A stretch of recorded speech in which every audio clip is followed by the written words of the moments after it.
அன்றாக இயேசு கிறிஸ்துவின் நாமத்திலே இந்த அவர் நாமம் நிகழ்ச்சியையும் அப்புறம் கிங்டம் பீப்புள் நிகழ்ச்சியையும் பார்க்குற உங்களுக்கு அன்றாக இயேசு கிறிஸ்துவின் நாமத்தில் எங்களுடைய வாழ்த்துக்கள்.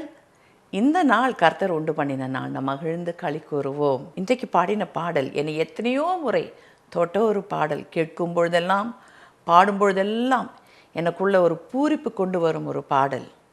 அழைப்பின் குரல் கேட்டேன், ஆண்டவர் என உணர்ந்தேன், அருகினில் தயங்கி நடை பயின்றேன், பின்னே வா என முன் சென்றார். அருமையான வார்த்தைகள். இன்றைக்கு அந்த பாடலுக்கு ஏற்ற வண்ணமாக ஒரு சில வசனங்களை நாம் இன்றைக்கு வேதத்திலிருந்து தியானிக்க போகிறோம். யாத்ராவும் 4 அதிகாரம் 2வது வசனம். ஆண்டவர் மோசையோடு பேசுகிற ஒரு காரியம். மோசையோட பேக்ரவுண்ட் நீங்கள் பார்த்தீங்கன்னா, அவர் ஒரு ராஜா அரண்மனையில் வளர்ந்த ஒரு மகன். ஆனால் ஒரு சில சூழ்நிலை மூலமாய் அவன் அந்த இடத்துலேருந்து வனாந்திரத்திற்குள்ளே வந்து அங்கு ஒரு மனைவியை கட்டி அங்கு வாழ்ந்து கொண்டு இருக்கும் பொழுது ஆண்டவராகிய தேவன் அவரோடு குறுக்கிடுகிறார். அந்த நேரத்தில் ஆண்டவர் அவனை அழைக்கிறார், அவருடைய வேலைக்கு என்று அழைக்கிறார். அந்த நேரத்தில் நீங்கள் பார்த்தீங்கன்னா, இந்த யாத்ராவின் 4:2வது வசனம், கர்த்தர் அவனை நோக்கி உன் கையில் இருக்கிறது என்ன என்றார். ஒரு கோல் என்றான். இன்றைக்கு ஆண்டவர் ஒரு மனிதனை தேடும் பொழுது ஆண்டவர் இன்றைக்கு நம்மிடத்தில் கேட்கிறது என்னென்றால், உன்னிடத்தில் என்ன இருக்கு அதை என் கையில் தான். இல்லாதவளை கேட்கிற தேவன் அல்ல. இந்த பாடலை நாம் கேட்ட மாதிரியே, குறைகள் நிறைந்தவள் நானன்றோ, அறிவில் குறைந்தவள் நானன்றோ, வலிமையில் குறைந்தவள் நானன்றோ, அதை தெரிந்தும் அழைத்தது ஏனென்றேன். மோசையும் பார்த்தீங்கன்னா அப்படிப்பட்ட ஒரு கட்டத்தில் அவர் ஆண்டரோடு நிற்கும் பொழுது அவருடைய கரத்தில் இருந்தது என்ன என்று ஆண்டு கேட்கும் பொழுது அவர் சொல்ல, என் கையில் இருக்கிறது வெறும் ஒரு கோல் தான் ஆண்டவரே. ஆனால் அந்த கோலை ஆண்டவருடைய கரத்தில் கொடுக்கும் பொழுது யாத்ராவும் 4:20 நாம் பார்க்கிறோம், அது தேவனுடைய கோலாக மாறிற்று என்று பார்க்கிறோம். அதுதான் ஆண்டவருடைய வல்லமை. இன்றைக்கு நம்மளை அவர் பக்கமாய் அழைக்கும் பொழுது ஒவ்வொருவருக்கும் ஒரு தனிப்பட்ட அழைப்பு உண்டுங்க. சிலரை ஆண்டவர் ஊழியக்காரர்களை அழைப்பார்கள், சிலர்களை ஆண்டவர் செக்குலர் வேலையில் ஆண்டவருக்கு என்று நிற்கும்படிக்கு அழைக்கிறார்கள், ஒரு தானியலை போல, ஒரு யோசேப்பை போல. ஆனால் இன்றைக்கு அந்த அழைக்கும் பொழுது எல்லா இடத்துலையும் ஆண்டவர் கேட்கிற ஒரு காரியம், உன்னுடைய கரத்தில் இருக்கிறது என்ன? மோசையோட கரத்தில் இருந்தது வெறும் ஒரு கோல் என்று அவன் நினைத்தான். ஆனால் அது கர்த்தருடைய கரத்தில் கொடுக்கும்பொழுது அந்த கோல் வேதம் சொல்லுகிறது. அதுக்கப்புறம் இந்த யாத்ராவின் 4:20 நான் சொன்னபடியே அது தேவனுடைய கோலாக மாறிற்று. அதுதான் நம்முடைய கான்ஃபிடென்ஸ். ஆண்டவருடைய கரத்தில் நாம் எதை கொடுக்குறோமோ அதை ஆசீர்வதிக்க வல்லமையுள்ள கர்த்தர். இதே கதையை நம்ம திருப்பவும் இன்னொரு விதத்தில் நாம் பார்க்குறோம். யோவான் எழுதின சுவிசேஷம் 6ஆம் அதிகாரத்தில் கூட பார்த்தீங்கன்னா, அந்த சீஷர்கள் வந்து சொல்கிறாரு, ஒரு சிறு பையன் இருக்கான், இந்த 5000 பேரை போஷிப்பதற்கு நம்ம எத்தனை நாள் வேலை செய்தாலும் அந்த சம்பளத்தில் வாங்கி அவர்களை போஷிக்க முடியாது ஆண்டவரே. ஆனால் ஒரு சிறு பையன் இருக்கான், அவன் கையில் இருக்கிறது 5 அப்பம் 2 மீன். அதை ஆண்டவர் அவருடைய கரத்தில் கொடுக்கும்படிக்கு சொன்னார். அதை கொடுத்தோடனே அதை ஆசீர்வதிக்கும் பொழுது வேதம் சொல்கிறது, 5000 பேரை போஷிப்பது மாத்திரமல்ல, மீதி 12 துணிக்கைகளை எடுக்க பண்ணின கர்த்தர். அந்த ஆண்டவர் இன்றைக்கு நம்முடைய தேவன். Don't give an excuse when God calls you to himself and for his work. Moses முதல்ல சொல்கிறார், ஆண்டவரே இதுதான் என் கையில் இருக்குது. ஆனால் அதுக்கு கீழே நீங்கள் பார்க்கும்போது ஆண்டவர் அவன் அந்த வேலைக்கு அழைக்கும்போது மோசே திரும்பவும் 10-12 4:10 12 நம்ம பார்க்கும்போது பாருங்கள், அவர் என்ன சொல்கிறாரு. அப்பொழுது மோசே கர்த்தரை நோக்கி, ஆண்டவரே, இதற்கு முன்னாவது தேவரீர் உமது அடியனோடு பேசினதற்கு பின்னாவது நான் வாக்கு வல்லவன் அல்ல, நான் திக்குவாயும் மந்தனாவும் உள்ளவன் என்றான். பாருங்க, ஆண்டவர் அவனிடத்தில் அவருடைய ஜனங்களை அழைக்கும்படிக்கு, அவருடைய ஜனங்களை நடத்தும்படிக்கு சொல்லும் பொழுது அவர் அந்த அழைப்பை நினைக்கும் பொழுது அவர் சொல்கிறார், ஆண்டவர் எனக்கு பேசுறதுக்கு தைரியம் இல்லை, எனக்கு பேச வராது.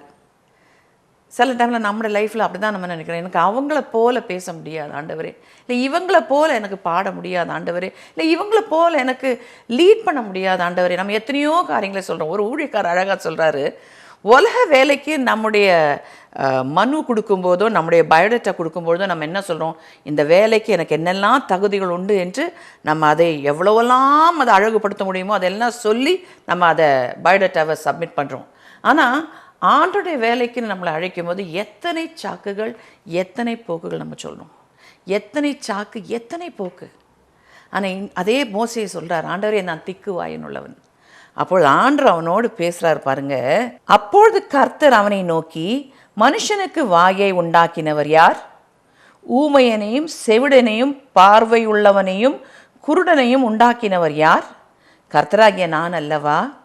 ஆதலால் நீ போ, நான் உன் வாயோடு இருந்து நீ பேச வேண்டியதை உனக்கு போதிப்பேன் என்றார்.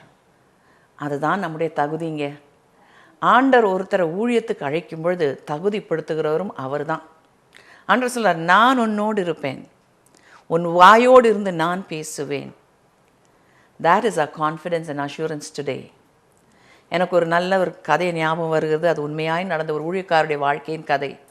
இதை நான் ஒரு மீட்டிங்கில் உட்கார்ந்து இருக்கும்பொழுது கேட்ட கதை, எனக்கு மறக்க முடியாத ஒரு கதை.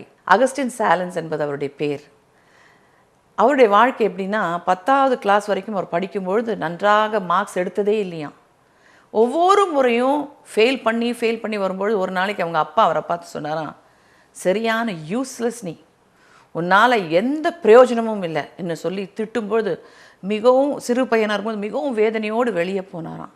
வெளியே போய் ஒரு பாறை இருந்ததான், அந்த பாறையில் அவர் படுத்துட்டு சொன்னாராம், ஆண்டவரே, மனுஷருக்கு என்னை கொண்டு பிரயோஜனமே இல்லை, ஆனால் உமக்கு பிரயோஜனமாக இருந்தால் என்னை எடுத்து பயன்படுத்தும்.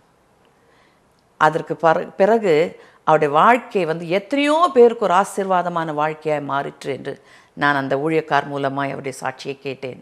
அவர் சொன்னார், அவர் ஆக்ஸ்ஃபோர்டு போல், இங்கிலாண்டில் இருக்கிற Oxford university is a very famous university. அங்கே அந்த மாதிரி இருக்கிற இடங்கள்லாம் அவர் போகும்பொழுது அநேகர் சொல்லுவாங்களே, எப்படி உங்களுக்கு இந்த மாதிரி ஒரு ஞானம், எப்படி இப்படி இந்த மாதிரி ஆங்கிலத்தில் பேசுகிறீங்க? அதுதான் நம்முடைய ஆண்டவருங்க. அழைக்கிறவர் நம்மளை தகுதிப்படுத்துகிறவரும் அவர்தான். நம்முடைய அழைப்பை என்னதென்று நாம் உறுதிப்படுத்துவோம். அந்த அழைப்பிலே நாம் உறுதியாய் நிற்கும்படிக்கு தேவன் நமக்கு பலன் தருவாராக. ஒவ்வொருத்தருக்கு விதவிதமான பாட் ஆண்டவர் ப்ளே பண்ணும்படிக்கு அழைக்கிறார். ஒவ்வொருத்தருக்கும் விதவிதமான ட்ராக் ஆண்டவர் ஓடும்படிக்கும் அழைக்கிறார்.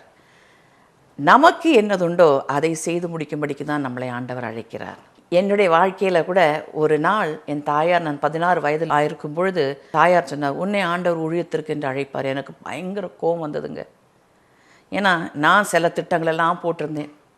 அப்போ எங்கள் அம்மா உன்னை ஊழியத்துக்கு அழைக்கிறான்னு சொல்லும்போது, எங்கள் அம்மா ஊழியத்தில் இருந்தனால ஊழியத்தின் பாதை ரொம்ப கஷ்டம் என்று நான் கண்டிருந்திருக்கிறேன். அப்போ நான் அம்மா இடத்துல சொன்னேன், நீங்கள் இந்த வழியில் போகிறீங்க, அப்படியே போங்க, ஆனால் என்ன இதில் இழுத்துறாதீங்க.